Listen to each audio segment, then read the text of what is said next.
Hey guys, hi. So, in the last class, we covered the basic types of systems, dermal, vascular, ground tissue systems. अब हमें leaf, stem और root ये तीन चीज़ पढ़नी है। थोड़ा सा सेकेंडरी ग्रोथ भी देखना है, हालांकि सिलेबस में नहीं है। ठीक है, तो चलो, what are we waiting for. देखो, leaf is the simplest. Leaf बहुत सिंपल है और इससे क्वेश्चन भी बहुत बेसिक बेसिक ही आते हैं। ठीक है, पहले इतना हमें समझ लेना है कि भाई देखो, डाइकॉट और मोनोकॉट लीफ में कुछ क्लासिकल डिफरेंसेस हैं। ठीक है, now first we have to understand two types of leaves. Leaves could be dorsiventral और आइसो बाइलैटरल। अब इनमें क्या फ़र्क है, देखो, डॉर्सी वेंट्रल लीफ का मतलब होता है कि ऑलमोस्ट दे रिसीव, एक second, they receive different amount of sunlight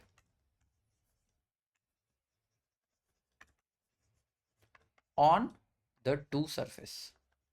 कोई भी लीफ है, हो सकता है उसका दो सरफेस हो, सिलिंड्रिकल लीव्स भी होते हैं, बट दो सरफेस हो और एक सरफेस को ज़्यादा सनलाइट मिलती है, एक सरफेस को कम सनलाइट मिलती है। ऐसे लीफ में there is a very good chance कि डॉर्सल और वेंट्रल सरफेस अलग अलग हुए। डॉर्सल बोले तो ऊपर, वेंट्रल बोले तो अंदर। तो जब हमारे लीव्स ऐसे हैं जिसमें डॉर्सल ऊपर वाला और वेंट्रल नीचे वाला सरफेस थोड़ा सा भी डिफरेंस होगा और अलग सनलाइट मिलेगी, तो there is bound to be some difference between them. काफी कार डाइकॉट लीव्स डॉर्सी वेंट्रल होते हैं, काफी समय, हमेशा ये रिजल्ट हो ऐसा हो जरूरी नहीं है। ना monocot leaves most of the times iso bilateral होते हैं। आइसो बायलैटरल का मतलब कि ऊपर का साइड और नीचे का साइड को almost same amount of sunlight मिलती है। तो ऊपर के साइड और नीचे के साइड में ज़्यादा डिफरेंसेस नहीं है। ठीक है, अब ऊपर के साइड को आप कहते हो अडैक्सियल और नीचे के साइड को आप कहते हो अबैक्सियल। सो अडैक्सियल एपिडर्मिस, अबैक्सियल एपिडर्मिस। ठीक है, अडैक्सियल ऊपर का, अबैक्सियल नीचे का। अब आगे बढ़ने से पहले थोड़ा सा कलर कोड देख लो। कलर कोड क्या है, जो ब्लैक से चीज़ें लिखी हुई है वो आपका ग्राउंड टिश्यू है, ग्रीन से जो चीज़ें लिखी हुई है वो डर्मल टिश्यू है, ब्लू से जो चीज़ें लिखी हुई है वो वैस्कुलर टिश्यूज है। ठीक है, तो सबसे पहले ऊपर की तरफ होगा मेरा अडैक्सियल सरफेस पे क्या होगा, मेरा अपर एपिडर्मिस। अबैक्सियल सरफेस पे क्या होगा, लोअर एपिडर्मिस। स्टोमाटा फ्यू होगा, क्यों, क्योंकि देखो, आइसोबैलेट्रल नहीं है, डॉर्सी वेंट्रल है, ऊपर धूप ज़्यादा मिल रही है। ज़्यादा मिल रही है इसका ये मतलब नहीं है कि स्टोमाटा ही नहीं होगा। ठीक है, स्टोमाटा कम हो सकते हैं, नीचे की तरफ स्टोमाटा ज़्यादा होगा। इससे क्या फ़ायदा है, फ़ायदा ये कि मेरा ज़्यादा पानी वेस्ट नहीं होगा। ठीक है, तो अडैक्सियल एंड एबैक्सियल सरफेस पे upper and the lower epidermis, they give rise to the protective surface or they comprise the two dermal tissues in the plants. अब एक चीज़ है जो आपको यहाँ पे और समझनी है, वो एक चीज़ क्या है, कभी कभी आपने सुना होगा संकेन स्टोमाटा, है ना, आपने ये, आई एम वेरी श्योर ये चीज़ सुनी होगी कहीं ना कहीं। What is sunken stomata. देखो, अगर मेरा leaf is growing in very harsh habitats, तो it does not make sense for me कि मैं अपने स्टोमाटा को सरफेस पे रखूं। अगर स्टोमाटा को सरफेस पे रखा तो पानी का लॉस बहुत ज़्यादा हो जाएगा, which does not make sense. तो मैं क्या करता हूँ, मेरा जो एपिडर्मिस है वो ऐसे अंदर की तरफ फोल्ड हो जाएगा।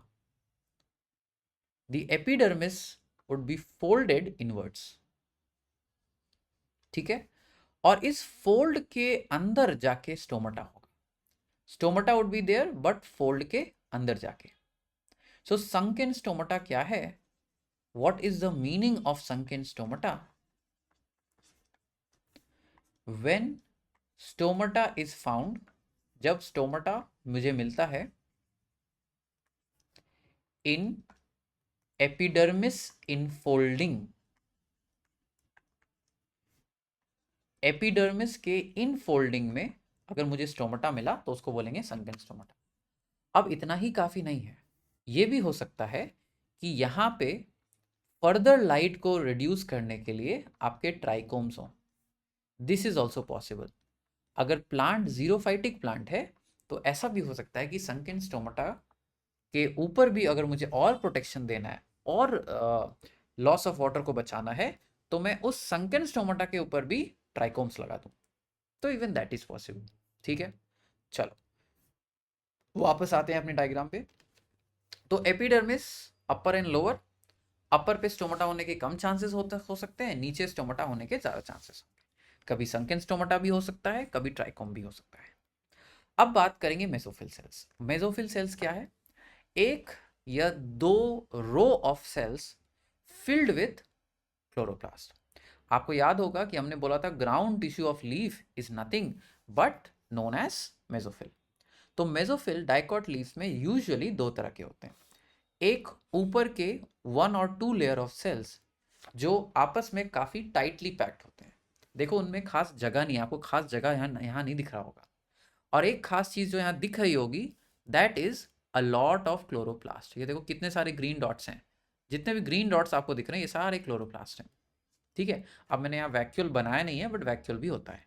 ठीक है, so palisade mesophyll cells, they are tightly packed mesophyll cells rich in chloroplast, जो क्या करेंगे? फोटोसिंथेसिस। सो क्या कैरेक्टरिस्टिक है पेलाइसेड मेसोफिल की? दे आर टाइटली पैक्ड और रिच इन क्लोरोप्लास्ट। क्लोरोप्लास्ट में रिच हैं, बहुत सारा फोटोसिंथेसिस करेंगे। बट 1-2 लेयर्स ऑफ पेलाइसेड मेसोफिल के नीचे क्या आता है? Spongy mesophyll. अब स्पॉन्जी मेसोफिल में क्या होगा? मेसोफिल सेल्स के बीच में काफी सारा स्पेस, अब आप देख सकते हो मेसोफिल सेल्स के बीच में काफी सारा स्पेस है। So this is space, space, space. अब कोशिश करो इसको 3D में इमेजिन करने का। ये तो 2D है, अगर 3D में इमेजिन करो तो अब आप समझ सकते हो नीचे से जो कार्बन डाइऑक्साइड आया, वो कार्बन डाइऑक्साइड इस नेटवर्क से डिफ्यूज होता हुआ पेलाइसेड पैरेन्काइमा तक पहुंचेगा। क्यों? स्पॉन्जी पैरेन्काइमा को क्या हुआ है? देखो स्पॉन्जी पैरेन्काइमा में भी क्लोरोप्लास्ट होता है, बट ये क्लोरोप्लास्ट की क्वांटिटी थोड़ी कम होती है। तो palisade mesophyll is more adept to do photosynthesis. Photosynthesis करने के ज़्यादा सुटेबिलिटी आपके पेलाइसेड मेसोफिल में होता है। इसका ये मतलब नहीं है कि स्पॉन्जी मेसोफिल फोटोसिंथेसिस नहीं कर सकता, बिल्कुल कर सकता है, बट उतना नहीं कर सकता जितना पेलाइसेड मेसोफिल करता है। ठीक है, चलो ओके। अब हमें क्या देखना है? ये तो हुई ग्राउंड टिश्यू की बात। अब स्टोमाटा के नीचे सब स्टोमेटल कैविटी, सब मतलब नीचे स्टोमाटा यानी स्टोमाटा के नीचे, ये चीज़ हम भूल गए थे अभी बात करते हुए। सो सब stomatal cavity is basically the spongy parenchyma build space, spongy parenchyma के द्वारा बनाया गया स्पेस जहाँ कोई सेल्स नहीं है, बस कैविटी है डिफ्यूजन ऑफ गैस के होने के लिए। ठीक है, अब वैस्कुलर टिश्यूज को देखेंगे। अब देखो वैस्कुलर टिश्यू एकदम साइड बाय साइड है, तो this is a vascular bundle. Vascular bundle में दो तरह के सेल्स आपको दिख रहे हैं, जाइलम और phloem. So there could be xylem, there could be phloem. और जाइलम और phloem they are always surrounded by bundle sheath cells. ठीक है, बंडल शीथ सेल्स उनको सराउंड किए हुए हैं। बंडल शीथ सेल्स क्या प्रोवाइड करते हैं? Extra protection, extra support. ठीक है, तो dermal tissue epidermis, adaxial, abaxial, upper epidermis, lower epidermis. Ground tissue mesophyll, photosynthesis करने के लिए, स्टोरेज करने के लिए। फिर vascular tissue xylem, phloem, protected by bundle sheath. That is a typical dicot leaf. अब हमें बात करनी पड़ेगी अ टिपिकल मोनोकॉट लीफ की। Okay, now we are going to talk about a typical monocot leaf. अब टिपिकल मोनोकॉट लीफ को अगर देखें तो सबसे पहले आपको क्या देखना है? अपर एपिडर्मिस, लोअर एपिडर्मिस, वो चीज़ें सेम होने वाली है, बट एक डिफरेंस क्या है? स्टोमाटा दोनों सरफेस पे है, ऊपर भी है और नीचे भी। The stomata is found in both the surfaces and it make sense, क्योंकि आइसोबायलैटरल है, दोनों तरफ बराबर से सनलाइट मिल रही है, तो कोई फायदा नहीं है ना? तो कोई फायदा नहीं है ऊपर स्टोमाटा नहीं रखे। It's almost the same thing. अब आप सोच रहे हो कि ये लंबे वाले सेल्स क्या हैं, इस पे आएंगे बट थोड़े समय बाद। ठीक है, तो आपको देखो सब स्टोमेटल कैविटी, सब स्टोमेटल कैविटी ऊपर भी दिख रही है, सब स्टोमेटल कैविटी नीचे भी दिख रही है। अब बचा मेसोफिल सेल्स। अब मेसोफिल सेल्स तो है but they are undifferentiated into palisade and spongy. Dicots में पेलाइसेड और स्पॉन्जी में मेसोफिल बटा हुआ था। यहाँ ऐसी कोई कंपनसेशन नहीं है, पेलाइसेड और स्पॉन्जी का कोई डिफ्रेंसिएशन आपको यहाँ नहीं दिखता। ठीक है, अब आते हैं वैस्कुलर टिश्यूज पे। वैस्कुलर टिश्यूज दो टाइप्स हैं, आप सीधी सीधी देख सकते हो, जाइलम और फ्लोएम। अब यहाँ पे एक पंगा है। पंगा क्या है कि आपको ये समझना होगा कि यहाँ पे भी बंडल शीथ सेल्स हो सकते हैं।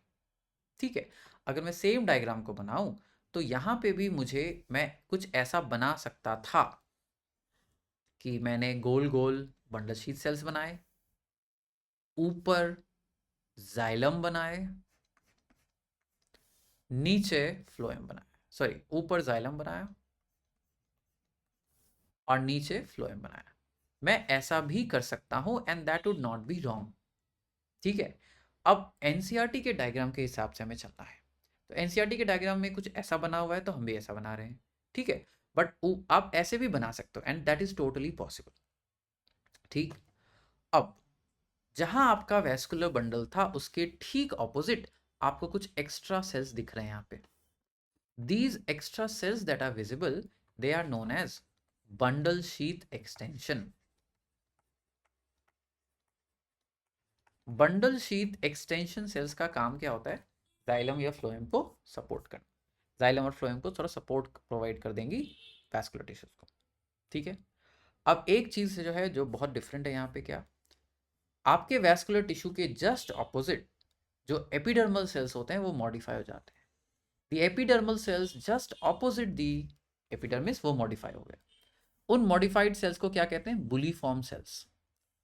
इनका एक और नाम है मोटर सेल्स। अब बुलीफॉर्म सेल्स या मोटर सेल्स क्यों कहते हैं? Why do we call it bulliform cells या मोटर सेल्स? कारण बहुत सिंपल है। जब प्लांट को बहुत ज़्यादा सनलाइट मिल रही है तो मैं नहीं चाहता कि प्लांट का मैक्सिमम पानी लॉस हो जाए। तो बुलीफॉर्म सेल्स जो है पानी के स्ट्रेस के समय, वाटर स्ट्रेस के समय, बहुत धूप के समय अपना पानी लूज कर देते हैं। So these cells they lose water when there is high heat, high temperature and less moisture in the air. अब जब ये पानी के सेल्स अपना मॉइस्चर लूज कर देंगे, ये हो जाते हैं टर्जिड से फ्लैसिड। अब ये टर्म्स आपने सुना ही नहीं होगा। रीज़न इस ये है कि हो सकता है ये पार्ट 10th में नहीं पढ़ाया गया हो, या हो सकता है जो 11th में जो चैप्टर था वो चैप्टर अब डिलीट हो चुका है सिलेबस से। टर्जिड मतलब फूला हुआ बलून। जब प्लांट सेल्स के अंदर बहुत सारा पानी होता है तो उसका प्लाज्मा मेम्ब्रेन सेल वॉल को एकदम ढकेल रहा होता है, पूरा स्ट्रेच किए हुए होता है। इमेजिन करो फुटबॉल जिसमें हवा हो, दैट इज टर्जिड। अब फ्लैसिड मतलब जब पानी जो है ज़रूरत से ज़्यादा ना हो, ज़रूरत ना हो नहीं, ज़रूरत से ज़्यादा ना हो। When the surrounding condition of a plant cell has the same water as the inside, that is called flaccid state. उस समय प्लांट के पास पानी है बट ज़्यादा पानी नहीं है, तो it is not pushing against the cell wall. मान लेते हैं फुटबॉल में हल्की सी छेद हो गई, फुटबॉल में अभी भी हवा है बट हवा हाई प्रेशर में नहीं है। वैसे ही अब इस लीफ को इमेजिन करो अपने दिमाग में, अगर ऐसा लीफ है और सेंटर पे बुलीफॉर्म सेल्स हैं, तो लीफ का जब साइज घटेगा तो लीफ ऐसे को तरफ कर्ल नहीं हो जाएगी? दिस कर्लिंग ऑफ लीफ, ये जो लीफ ऐसे कर्ल को होती है क्योंकि बुलीफॉर्म सेल्स टर्जिड से फ्लैसिड बन रहे हैं, उस कर्लिंग की वजह से लीफ का सरफेस एरिया रिड्यूस हो गया। अगर सरफेस एरिया रिड्यूस हो गया तो क्या होगा? लॉस ऑफ वाटर घट गया। तो bulliform cells are modified epidermal cells. कहाँ होते हैं? यूजुअली अलोंग द वेन होते हैं। और इनका फ़ायदा क्या हो सकता है? फ़ायदा ये होगा कि लीफ को कर्ल करा देंगे ताकि पानी का लॉस कम से कम हो। ठीक है, जाइलम वेसल का काम आपको, जाइलम और फ्लोएम का काम आपको ऑलरेडी पता है। ठीक है, so this is all about leaf. देखा कितना छोटा पॉइंट है। सो दिस इज एक्चुअली, देखो बेटा, बहुत स्कोरिंग पार्ट है, बस डायग्राम्स हैं, चित्र हैं। आप जितना बनाओगे उतना ज़्यादा सीखोगे। ठीक है, just ensure that you are drawing again and again. Cool. ठीक है, नेक्स्ट लेक्चर में विल स्टार्ट विद स्टेम और then will start with root. Take care, bye bye.